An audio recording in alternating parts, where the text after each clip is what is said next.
E aí, Rodrigo, a gente tá aqui o pau quebrando. O pau quebrando, o Egito tá se E o faraó se achando tal. O povo reclamava com o faraó. A Bíblia não diz isso, mas dá pra gente entender. Com faraó, certeza. deixa o povo ir, que coisa, né? E é interessante que cada praga do Egito caía sobre uma divindade egípcia. Então, é isso que eu te perguntar. Existe alguma lógica do porquê essas pragas em específico aconteceram dessa forma? Porque elas vão atacando justamente o cerne da força egípcia, que era o seu panteão de deuses. Exatamente. Por exemplo, o Nilo era um deus, o deus Rapi. Tá certo? Ele foi atacado. O sapo também era um outro deus. Os piolhos tinham o deus das moscas. Que isso, cara. Mas tinha uns deuses muito ruinzinhos também, né? Sim. Deus da mosca, Deus do sapo. E a última praga, a última praga para mim que é a mais emblemática. Porque a última praga... aliás, a nona praga, a última é a morte dos primogênitos. A nona praga é quando as trevas caem no Egito. Aí nós temos aí que foi um nó tremendo, sabe por quê? Na cultura egípcia acontecia o seguinte: eles acreditavam que o sol era o principal deus Ra. Só que ele tinha 3 nomes. Ra era quando ele estava no meio-dia, na sua força. Não lembrava disso. Quando ele estava nascendo era Kepri. E quando ele estava se pondo era Horus. Tem até um filme que mostra, né, que o deus Ra sempre luta com as trevas à noite. Exatamente. Então, sabe o que eles pegavam? Sabe aquele besouro rola-strume? Besouro rola-strume? Tem um besourinho que fica rolando. O Rodrigo, ele... Sério? Eu tenho um eufemismo, né? Rola-bosque. Bosque. O Rodrigo é um cara muito educado. Troca, né, a faca. Eles falam que é rola-bosque. Mas vai ter esse besouro mesmo. Assiste no Animal Planet. Ele fica rolando, assim, ele fica trabalhando. Assim. Eles acreditavam que o sol era como se fosse uma bola que é rolada desde um horizonte até o outro. Por isso que um dos símbolos do sol era o besouro. Por isso que o coração era feito em forma de besouro. E o deus Horus, que é o responsável por tudo isso, ele nasce como Kepri, Ra e Horus. Porque ele era o filho do deus Osíris, que havia sido esquartejado. Quando ele sai aqui, que ele brilha sobre os homens, está tudo bem. Quando ele se põe, sabe por que ele se põe? Porque todas as noites a serpente Apófis, ela ressuscita. Ela acorda. E quando ela acorda, se você pensa no Egito, qual que era a encarnação maior do mal, que a gente fala que é o diabo, para eles era Apófis, a serpente draconiana. Ela era tão terrível, que até os deuses tinham medo dela. Então, como é que era o sistema de equilíbrio do universo? O Sol saía daqui na barca solar, tá certo? Passava pelo horizonte, no brilho do céu, e se punha. Quando ele se punha, ele virava Horus. E aqui ele reunia todos os deuses egípcios para, no submundo dos mortos, duelar contra Apófis e matá-la. Cara, essa criatividade é... Enquanto ele estava fazendo isso lá com todos os deuses, aqui ficava escuro na terra. O que significa? Raciocina comigo. Se todos os deuses estão ocupados para combater a Apófis lá no submundo dos mortos, o que está acontecendo com a humanidade aqui em cima? A noite está desprotegida. Desprotegida. Se todo o exército está fora do país, você está desguarnecido. Então, todo mundo ficava desesperado. Então, para garantir a ordem cósmica, o faraó e seus magos tinham que fazer o seguinte: eles ficavam a noite toda revezando acordados, fazendo uma espécie de mandinga, para mandar forças para os deuses, para que eles não percam para a Apófis. Porque se a Apófis ganhar o duelo, o mundo acaba. Então, eu não entendi essa parte, porque você vai lá logo para o começo da discussão com o faraó, né? Ele chega lá, Moisés, e pum, o cajado vira cobra. Aí eu falo, bom, e agora? Você tá vendo um cajado virar cobra, alguma coisa você vai imaginar. Aí ele fala, não, agora os meus magos aqui, eles vão e pum, e eles também transformam em cobra. Eu falo, cara, como? Ilusionismo. Aí eu falo, o que é isso? Isso ilusionismo. Mas que grau de ilusionismo? Como assim? Você pensa que David Copperfield É uma coisa só Não, da mas, nossa época. mas, cara, assim, ó, do nada, eles não estão esperando, não é um truque preparado. De repente vem alguém aqui e fala, pum, cobra. Mas pensa assim, o mágico de verdade, ele vai estourar pirlim-pim-pim aqui, vai sumir, vai ser no lugar do Gabriel. Mas eu entendi o que ele falou, mas Não, isso cara, não é eu despreparado. entendi. O David Copperfield, ele pode fazer a Estátua da Liberdade desaparecer, Isso. entre aspas, mas tem que ter todo um preparo. Sim. Só que lembra que a Bíblia conta tudo de maneira resumida. Você não falou lá que você leu em algum livro, que talvez o debate de Moisés com Deus pode ter demorado uma semana, virou 12 capítulos. Então, porque eu sempre fico na dúvida sobre o seguinte. Eu leio de uma forma metafórica e poética o que eu tô lendo. Eu leio de uma forma... como é o nome? No pé, Literal. Né? Eu leio porque aqui Deus está querendo passar uma mensagem sobre como foi. Porque assim, se eu leio de uma forma literal, ou próximo do literal, pô, cara, aí não dá Eu entendo entendeu? literal pelo seguinte. Primeiro que eu tenho imagens, quando vocês voltarem no museu, eu vou mostrar para vocês, de tumbas egípcias. Por exemplo, a tumba de Senequerra. A tumba de Senequerra tem uma foto que mostra... Senequerra era um dos magos de Faraó, não da época de Moisés. Porque vários faraós tinham magos. E mostra todos eles assim, com as cobras, os cajados em forma de cobra na mão. E por que o cajado tinha que virar cobra para eles? Porque eles faziam aquelas ilusões à noite mesmo para o povo, para acalmar o povo, porque a cobra era símbolo da Apófis, a cobra do mal. Então ele tinha que transformar o cajado em cobra, e alguns cajados já vinham na forma de cobra para mostrar que eles tinham poder sobre a Apófis. Então tem todo um elemento ali, Deus estava dialogando com aquela cultura. Nada impede deles, por terem já esse hábito de fazerem, fala, isso aí a gente faz também. Tá certo? Ou, segunda opção, que também é válida, volta amanhã então que meus magos querem conversar com você. Quando Moisés volta, aí dá um olha, tempinho, não, né? é isso aí que ele fez, a gente faz também, majestade, olha aqui. Sim. Você tá entendendo? E tem interessante uma coisa no livro dos mortos, no texto das pirâmides egípcio, que fala o seguinte: quando você tem uma disputa de Reka, que é magia em egípcio, a magia legítima engole a outra. E a Bíblia fala que a serpente de Moisés engoliu as outras. Porque eu fico imaginando nisso, se é um ilusionismo, ou eu fico imaginando assim, pô, será que o diabo estava agindo ali e estava rolando Pode ser também, porque nós Porque temos... o diabo também tem poderes, né, Sim. sobre a Terra. E muitas questões ilusionistas o próprio diabo apresenta. Se você for ao continente africano, por exemplo, que é tomado de muitos rituais sobrenaturais, tem coisa que acontece ali na África, cara, que arrepia. Eu já fiz missão na África, eu já fiz evangelismo na África. Tem uns rituais lá, por exemplo, que o pessoal vai rodando. Já tentaram desmascarar eu esqueci o nome que eles entram assim, eles colocam, tá vazio. Ele pega um monte de palha, assim como se fosse uma árvore de Natal, e olha, tá vazia. Coloca lá, eu vou lembrar o nome lá. Tá com zambuzê, eu vou lembrar o nome disso aqui. Daqui a pouco eles começam a fazer o ritual lá, aquela árvore começa a rodar, ela vai dando piruleta, e não tem ninguém lá embaixo. Tá, você entendeu? Tem isso na internet. Então, as duas coisas combinam, o ilusionismo e a ação do próprio diabo. Agora, voltando só para não perder a didática daquela questão. Enquanto estava em trevas aqui, o mundo estava numa situação de muito perigo. No Egito, a pior coisa que podia acontecer era um eclipse solar. É isso que eu ia falar, que devia ser um negócio tipo assim, meu Deus. Eles ficavam loucos. Perdeu. Loucos significa que a Apófis ganhou a batalha e os deuses não a seguraram. Aí você imagina, então, na 9ª praga, escurecer todo o Egito. Nossa. O desespero que foi. Gente gritando, maluca. Caraca, que loucura. E aí, só que ainda assim não foi o suficiente. Não. Não é possível. Rodrigo, não tem como alguém em sã consciência ver tudo isso acontecendo e ter uma boa justificativa para tudo isso e esperar chegar a 10ª. Mas aí que tá a questão. Eu estava assistindo um documentário esses dias aí, sem querer fazer merchan, muito interessante, como se faz um tirano. O padrão psicológico de quase todos eles é o mesmo. Mao Tse-tung, Saddam Hussein, Muammar Gaddafi, o Hitler. O padrão deles é muito parecido. E entre esse padrão parecido deles, tem duas coisas que destacam.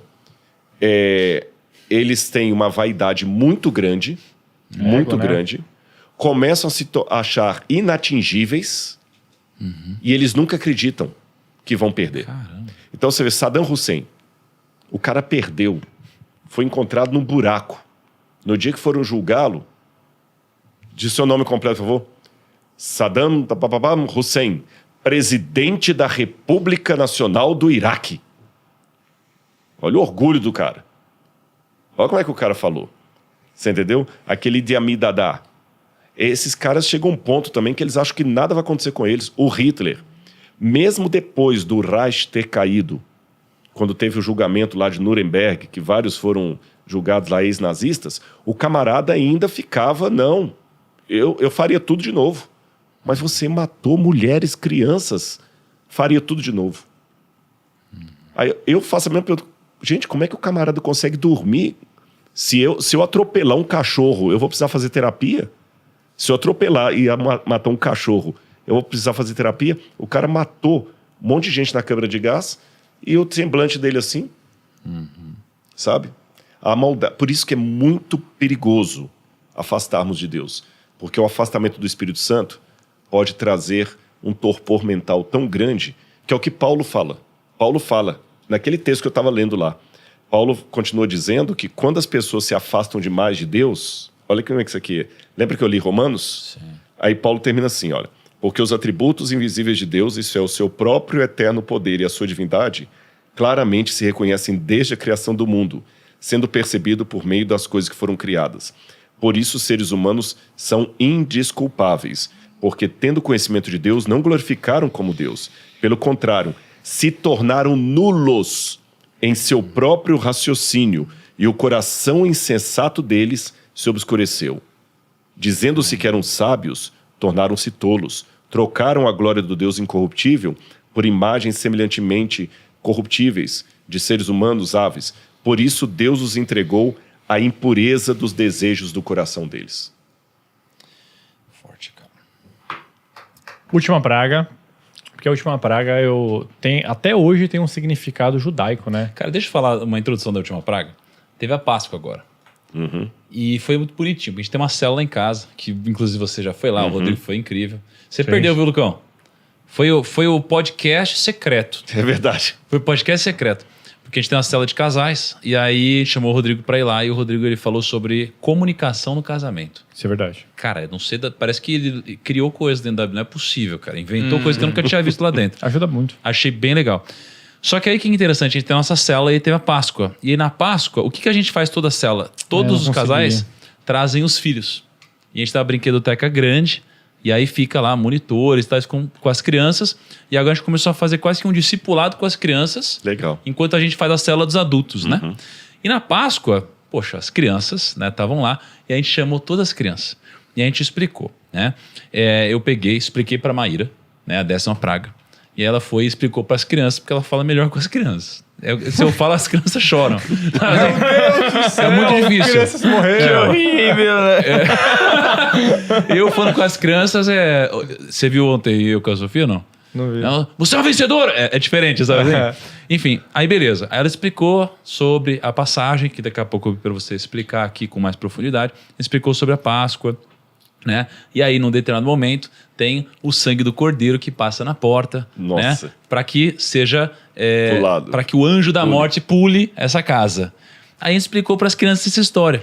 A gente pegou e tirou umas tintas vermelhas e falou, agora vamos passar isso aqui lá na porta da brinquedoteca e na porta de casa para que esse lar seja um lar de Deus e isso não aconteça por aqui. Aí as crianças pegaram as tintas, Rodrigo, pegaram tudo com a mão assim, ó, e começaram a passar na porta e tal. E é animal, porque agora elas lembram disso.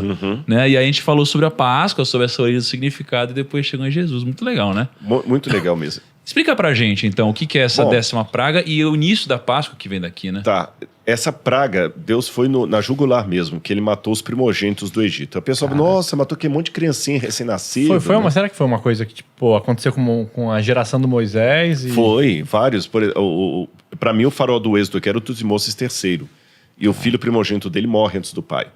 Lembremos que filho primogênito não é necessariamente criança. Isso aqui é outra coisa para quebrar os filhos. Pode ser adulto, né? Pode ser adulto. Você é o primogênito com 40 anos, 50 anos, 80 anos, Morre, continua sendo primogênito. Se você é um adulto e você viu 9 pragas acontecendo, se você recebe um aviso do que vai acontecer agora, você fala, meu amigo, eu não vou correr esse risco, não. Exatamente. Então, o que acontece? Deus falou, essa noite, vocês hebreus... E Deus deu um sinal também muito complicado para eles. Por que matar um cordeiro e passar o sangue na porta, no umbral da porta ali, como o Tiago falou? Lembra que eu falei que os egípcios construíam casa muito de tijolo e tudo, e que não tem porta. A gente não sabe tão bem como eram as casas deles, mas nós temos uma ideia. Por quê? Desenhos feitos nas tumbas e maquetes de casas. Porque algumas tumbas, como a de Tutankhamon, tem casa em miniatura que estavam lá. A gente não sabe se isso era brinquedo, o que era, mas tem muita maquete de casa. E, além disso, a gente nota das maquetes, nos desenhos, que tem uma coisa chamada porta falsa. A porta falsa é uma porta dimensional que eles acreditavam que você pode transitar entre o mundo dos vivos e o mundo dos mortos. Mas a porta falsa imita a porta verdadeira. A bolsa falsa imita a verdadeira. Então tem uma ideia arquitetônica como era a porta da época dos egípcios. Essa porta, ela tinha em todo o umbral inscrições, como se fosse um amuleto, para garantir a proteção e a segurança de todos os que estavam naquela casa. Muitos hebreus, talvez, não estavam mais morando em tendas, alguns ainda moravam em tendas, outros começavam a pegar a cultura egípcia, assim como eu falei do japonês, que torce pelo futebol brasileiro, etc, etc. Muitos hebreus agora estavam tendo os costumes egípcios. Então ele tinha aquela porta cheia de inscrição pagã, pedindo a proteção dos deuses pagãos. E os egípcios acreditavam que se o espírito da morte passasse, se a Apófis, por exemplo, lembra da Apófis? Se ela saísse, ela não entraria na sua casa se tivesse aquelas inscrições ali protegendo quem está lá dentro. Um espírito de alguém que já morreu não conseguiria entrar na sua casa para te amaldiçoar ou te assombrar se tivesse aquela inscrição ali. Porque ele iria e assustaria e sairia correndo. Ou não entraria ali. Agora, veja bem, se para proteger a casa era importante ter bem claro e visível aquela escrita pagã, o que significa cobrir aquilo de sangue, como se fosse tinta? Para apagar anular aquilo, né? Para apagar aquelas Anular. E anular, dentro daquela cultura, tirar aquilo que eu acho que vai me proteger. Então Deus falou assim, vocês querem sair comigo daí do Egito? Não, então, peraí, o que tinha então que era pagão na porta? Inscrições. Então todo mundo no Egito tinha inscrições. Tinha, e provavelmente muitas famílias judaicas também. Mas as inscrições, elas iam no batente? No tipo, batente mesmo, porta, batente assim. da porta. Eles fugiu a palavra quando você vai... Esculpida. Talhado. Nós temos várias dessas portas falsas no Egito. Várias. Se algum dia a gente estiver juntos, não tiver, eu vou te dizer onde é que vocês vão encontrar. Nas pirâmides lá de Kéops, Kefren, Miquerinos, embaixo tem um lugar, quando eu vou com um grupo ali, que eu mostro as portas falsas. E eles veem, então, o batente todo escrito. Agora, raciocina com a cabeça da época. Eu moro numa casa que eu sei que essa casa está protegida contra espíritos do mal, porque eu tenho aqui escrito um monte de frases e orações dos deuses que me protegem aqui. Aí vem o Moisés e fala para eu cobrir aquilo de sangue. É como se eu falasse assim... aceita Jesus. Aceita Jesus. É isso. Agora, o que significa como aceita seu único Jesus? Salvador. Rejeita o Egito. Você quer sair do Egito? Rejeite ele. Rejeita o Egito. Rejeita a cultura egípcia. Cai fora. Nossa, que isso, hein, cara? Será? Agora eu vou fazer uma pergunta que a Bíblia não responde, mas a gente fica no ar. Será que todos os hebreus tiveram fé o bastante para obedecer Moisés? Com certeza não. Eu acho que tanto que não, quanto teve egípcio que aceitou. Tanto é que alguns egípcios saíram com eles. Sim. Aí, então, quando o anjo da morte passou, foi o contrário. Ele atacou as casas que tinham as inscrições. Nossa, cara. Ou seja, qual que é a lição que a gente tira disso? Quer sair do Egito? Então tire o Egito de você. Comece tirando o Egito de você. Quer sair do Egito? Quer sair da escravidão? Comece tirando a escravidão de você. Quer sair da mesmice? Comece tirando a mesmice de você. Quer sair da preguiça? Comece tirando a preguiça de você. Foi daí pra frente que os judeus adotaram a cultura de ter aquele... Qual é o nome? A mezuzá. A mezuzá? A mezuzá, exatamente, para abençoar a porta. Que Deus vai falar assim, você vai colocar no umbral das suas portas, ao invés de ter a inscrição egípcia, você vai colocar o resumo da lei. Quando eu fui no comprou lá no Einstein... Jordão. Lá em casa tem. Quando eu fui no Einstein levar minha filha no médico lá, todas as portas do Einstein tem, porque é um hospital. Lá em casa a gente colocou, a gente ganhou um de Jerusalém, que uns israelenses nos deram lá, e a gente colocou lá em casa. Deixa eu falar um negócio do Einstein depois, cara. Eu não vou falar... Eu amo Einstein, cara. Foi lá que eu nasci. Mas olha, Eu também. aconteceu um negócio lá que se fala na mídia... Enfim, não vou falar nada. Eu não vou falar nada, não. Mas então, voltando à questão lá, aí que então se institui uma festa religiosa chamada Pessah, em hebraico.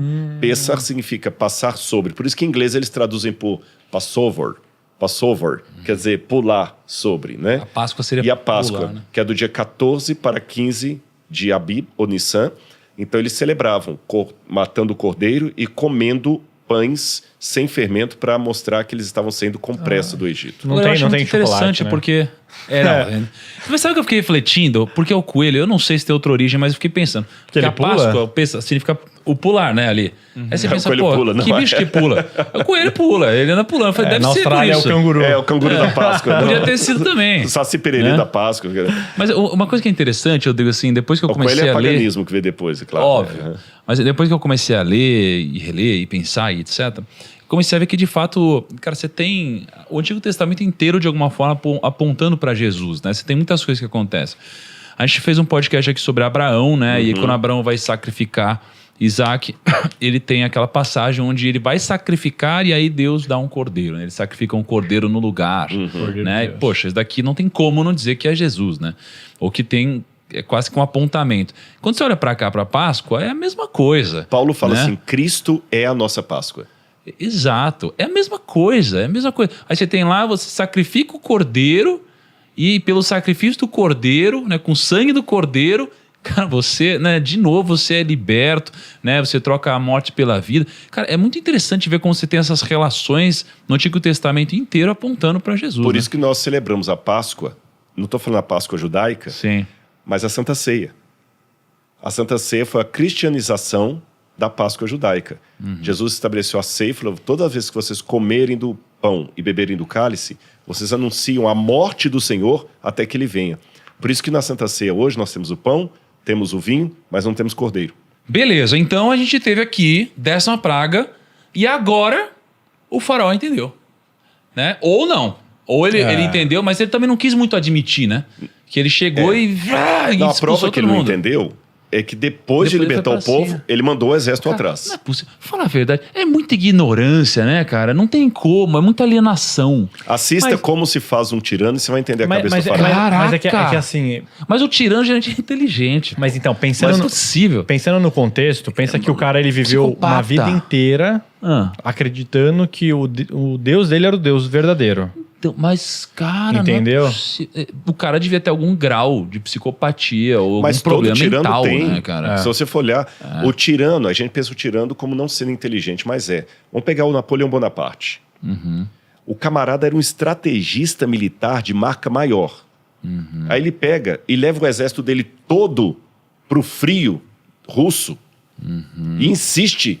O pessoal todo falando, Napoleão, volta, a gente não tá preparado pro frio, vou ficar. Aquilo ali foi a primeira derrota dele. Depois veio o Waterloo, que ele perdeu de novo lá. Então, quer dizer, estupidez. O próprio Hitler também. Então, quer dizer, o tirano, o psicopata, ele pode ser inteligente, mas ele perde a sabedoria. Perde sabedoria. Caraca, cara, é verdade. É porque, olha só, né? Ontem eu estava estudando um pouco sobre sabedoria. Sabedoria é dividida em 3 partes. É o conhecimento, a compreensão e a aplicação prática.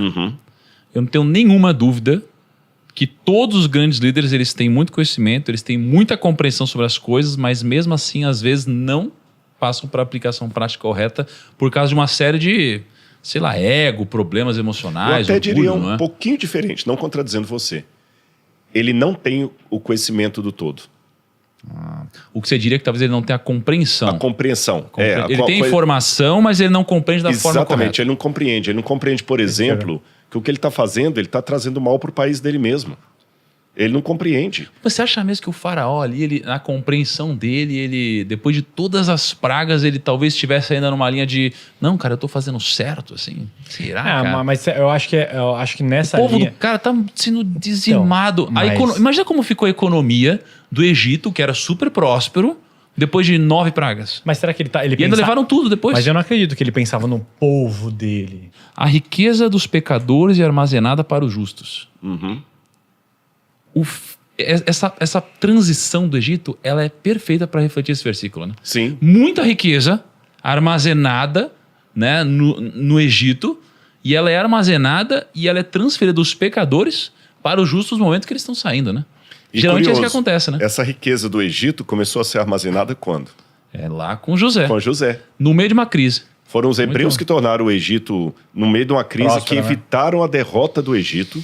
E quando o povo de Israel saiu, eles foram obrigados, os egípcios, a indenizar os hebreus. Tanto é que eles levaram o ouro dos egípcios consigo. Cara, Você gostou desse corte? Gostou do programa com o Rodrigo Silva? Então pega esse recado aqui que ele é pra você. Em julho, o Grupo Primo e a UNASP vão lançar uma pós-graduação em Interpretação Bíblica e Arqueologia das Escrituras, que vai ser liderada pelo Rodrigo Silva. Você vai ter a chance de aprender com profundidade sobre todos os principais livros da Bíblia e a interpretar os trechos mais importantes também. E também vai ter aula de Arqueologia Bíblica, onde vai conhecer os lugares no Oriente Médio por onde passaram Jesus e os seus apóstolos, tá? Além disso, os alunos dessa pós-graduação vão ter a chance de visitar o Museu de Arqueologia Bíblica, que fica no interior de São Paulo, guiado aqui pelo Rodrigo Silva. Você também vai ter a chance, né, a oportunidade de ficar amigo e se aproximar de um monte de gente que também tem interesse em aprender mais sobre a Bíblia no nosso grupo de WhatsApp. E tem mais, o aluno da pós-graduação que tiver mais destaque, que mais se envolver, tiver as melhores notas, vai ganhar uma viagem para Israel com tudo pago. E é claro que você vai fazer essa viagem guiada pelo próprio Rodrigo Silva, que entende muito do assunto e vai lá desvendar todos os mistérios e toda a história por onde passou Jesus. Se você não quer perder essa chance de aprender mais sobre Bíblia com o próprio Rodrigo Silva, clica aqui no link da descrição do vídeo ou aponta aqui para o QR Code na tela e entre na nossa lista de espera e seja avisado da nossa primeira turma. E dia 15 de julho começa uma série de aulas gratuitas aqui do Rodrigo Silva.